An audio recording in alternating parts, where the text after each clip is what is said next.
Shalom Akia Mihavu Bashim Yavshai Bashim Kakutash Bakata. I want to give all praise, honor, and glory to Yahweh Bashim Yavshai Bashim Kakutash. I give double honors to the elders and apostles of Great Millstone, and peace and salutations to the elect for pushing this truth, not truth and sincerity. And this is gonna be about a dream I had. This lesson, this video here. It wasn't a major dream. It was a bit random. Nothing majorly prophetic. Nothing crazy happened. But I believe there was a message in there that I can turn into a lesson. Now, this happened when I first came to truth. I was like 17 a few years ago. So basically, I'm just gonna get into it. So I was um I was somewhere and I saw this so-called small hat, this J word. If you understand what I'm saying. And he saw me. He saw me. I was an Israelite, and he saw me with my fringes on, and I represented a threat to him. And he was scared. He was scared. And I saw him, and I could tell he knew who I was. Like it was like he knew who I was, and I knew who I was, and I knew who he was. If that makes sense. And he looked just terrified. He looked scared. You know, he looked like he was like he saw me. He was shaking. I started getting angry. I started getting carnal. I'm like, yo, you da da da, you fake, you rat. And to cut it short, I end up grabbing him, right? Or something physical, but I didn't like nothing crazy. I just grabbed him or something. I got hold of him. And next thing you know, his little the fear on his face suddenly turned into like a smirk. It was like, I got you now. I got you now. It started like a real evil, sinister smile. And I was like, damn, I knew I was in trouble. Because now he has a reason to to to come down on me, to get the law, to get me, thrown into prison, to get me, you know, whatever, by the police, get to have harm come onto me. Because now I wasn't being spiritual, and I was being carnal. And I have a few scriptures to get into this. And then it wasn't really until I woke up that I realized, damn, I shouldn't, we should really be spiritual, and you shouldn't be carnal, you know, because it's not a carnal battle that we're dealing with. First of all, I want to go into just Revelation chapter 3, verse 9. It says, behold, I will make them a synagogue of Satan, which say they are Jews and are not, but do lie. It's talking about them, this so-called J word in Israel today, who say they are Jews but are not. They took our identity and are claiming to be us but are not, because they don't belong in that land. We do. The Israelites today are and we always bring it out day in and day out. It's the Native Americans, the African Americans today, and the Hispanics. They are the true Israelites. But let me continue. And I will make them to come and to worship before their feet, to know that I love thee. And yeah, so these small huts today, they're not the real Jews, man. They're defiling our land. You see today in this in the if you look up, all these protests around Israel, conflict, all of these pride parades, these rainbow parades in Israel today, in Tel Aviv. It's completely defiling the land. That's why the Mosai has to just purify it with fire. That's the only way we're going to be back in there. Because we're not going back in that land today, as it is. No way. Not until, the Lord Yahushua comes back. We're going to have to wait until then. But let me just get into Matthew chapter 10. It's really going to, what this lesson is all about. Behold, I send you forth as sheep in the midst of wolves. Be ye therefore wise as serpents and harmless as doves. So we're meant to apply wisdom in every situation. We're meant to be harmless as doves. No, we're not meant to be taking up arms and picking fights. No, because Esau, his blessing is his sword. Because if you get carnal with him, he's gonna steamroll you, man. Now he has an excuse to use he's justified in using the sword to slay you or throw you into prison, or whichever, to really do you harm. That's why you have to be harmless as doves. Don't give this devil any reason to come down on us.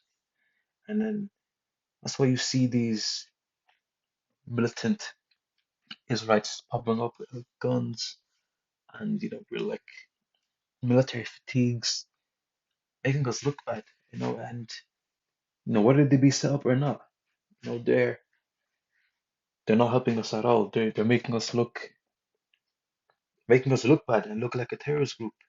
That's gonna give Esau the okay to come down on us because it's in the scriptures.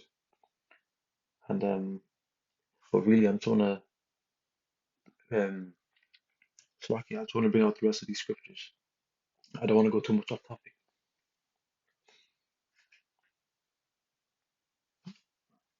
Uh, I'm gonna go to Ephesians 5:15. See then that ye walk circumspectly, not as fools, but as wise, redeeming the time because the days are evil. Yeah, man. So, to walk circumspectly, you really have to be aware. You know, look around you, and like I said, just be aware and be conscious. You can't just be picking fights because you don't know what can happen. Say you pick a fight for whichever reason, man. This guy can pull out a gun. He can pull out a sword and slay you. Because of over what? Over nothing.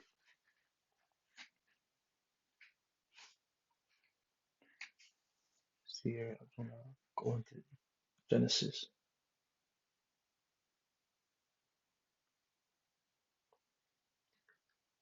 Yeah, man. When I heard to pick fights, when I heard to push the word, no, push the word, seal the elect, and offer our bodies as a sacrifice. And here we have Genesis 27, chapter 40. And I just want to get this a little bit. It says, "And by thy sword shalt thou live." So Esau's blessing is a sword, and that's his blessing. And it says, in chapter 25, is a skilled hunter.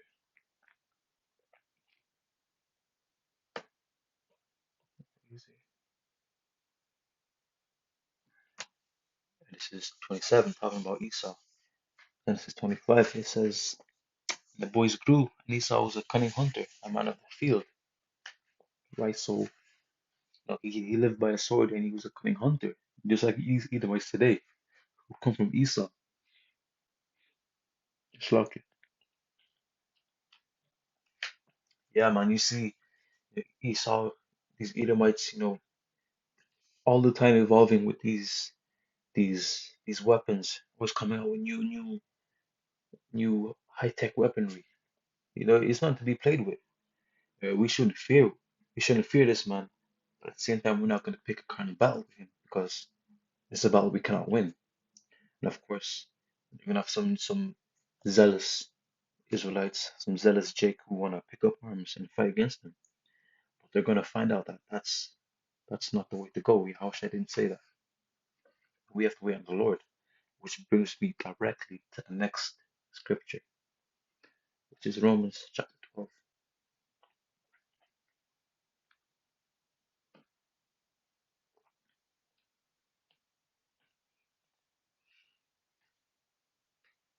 Dearly beloved, avenge not yourselves, but rather give place unto wrath.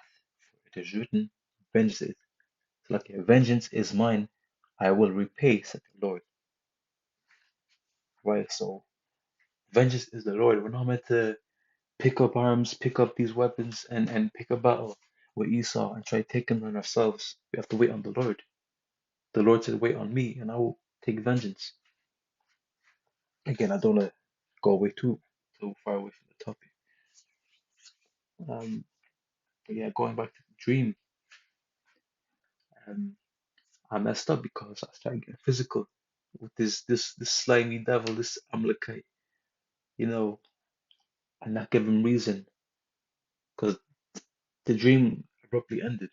But in this scenario, he could have called the police on me, could have thrown me in jail, could have said I beat him up or whatever. It could have happened. But if I just, you know, stayed my place, mind my business, maybe bring out the scriptures and say the truth and be like it says in Matthew, why is a serpent but harmless as a dove? I could have been harmless and I could have avoided any wrongdoing that could have come onto me. I could have avoided any jail time or whatever.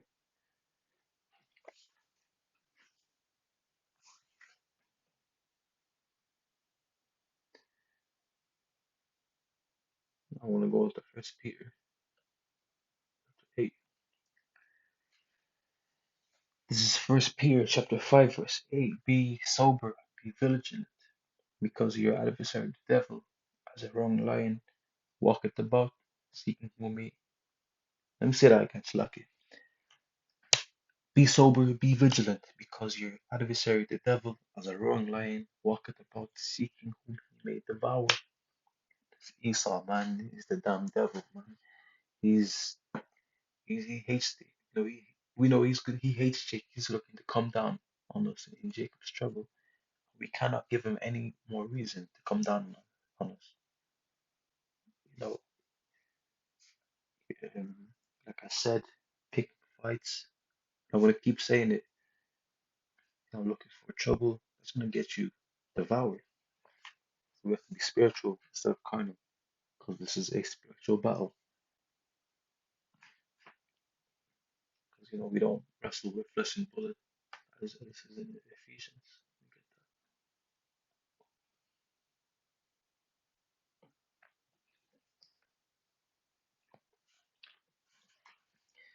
This is Ephesians 6, verse 12.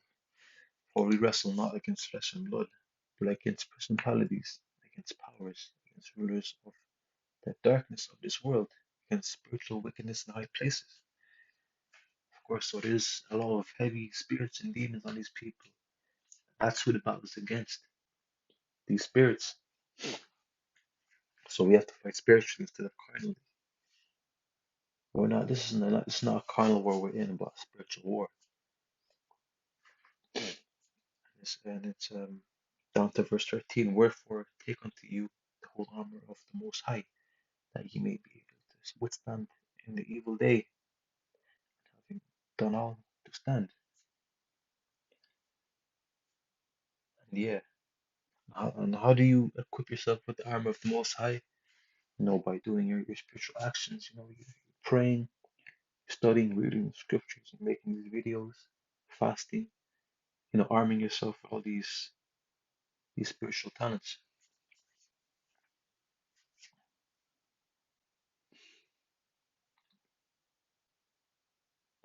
I think the last one I'll bring up is Matthew 5:25.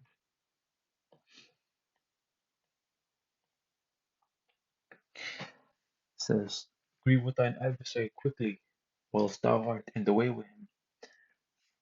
Right? So, when actually let me read the rest of this verse. Lest at any time the adversary deliver thee to the judge, and the judge deliver thee to the officer, and thou be cast into prison.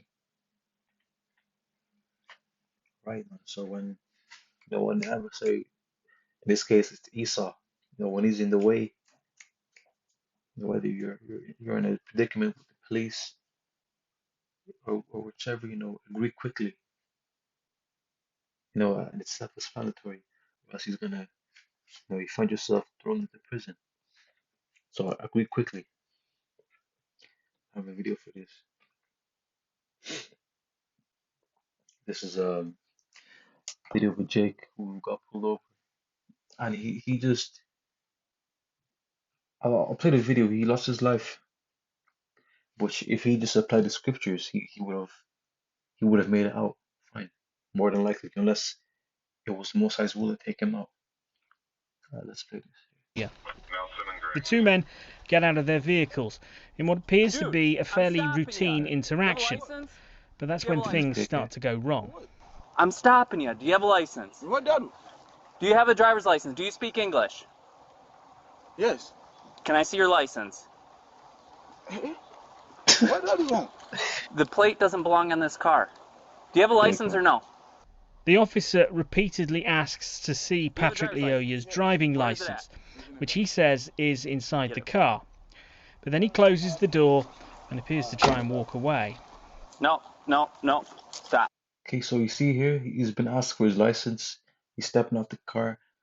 You know, he's resisting and making a great deal of trouble for himself. You know, look, the officer is gonna try to grab him, and he's gonna try wrestle his way out of it and run away, and you're gonna see what happens. Oh, There's a struggle, and Mr. Lyoya runs off. But then he closes the door and appears to try and walk away. No, no, no. Stop. Stop. Put your hands right. The policeman tries to stop him. yeah, look, There's a struggle, and Mr. Lyoya runs off. He's caught, and they both fall to the ground. They get back up again. The officer has pulled out his taser, which they then fight over. Let go of the taser! At this point, according to police, the officer accidentally turned off his body camera. By now, the passenger in Patrick Lyoya's car was filming the incident on his phone. Then, the police officer appears to shoot Mr. Lyoya in the back of the head. yeah. When I saw And you know, it's sad that he lost his life, but you know, it's for a reason. So you see what he did. You know, try to run off, try to run away for what? He should have just stayed in the car and, like it says here, agree quickly, and he would have just been just fine. You know, instead of trying to pick a fight and be a tough guy. You know. Anyways, I know it was a bit random. I just wanted to make a few points and just say, you know, I think I've made my point and brought a good few scriptures in this video. Yeah. With that, I pray you're edified. I want to give all praise to Yahweh Bashem, Messiah, Bashem, Kakodash. Until the next one, Shalom.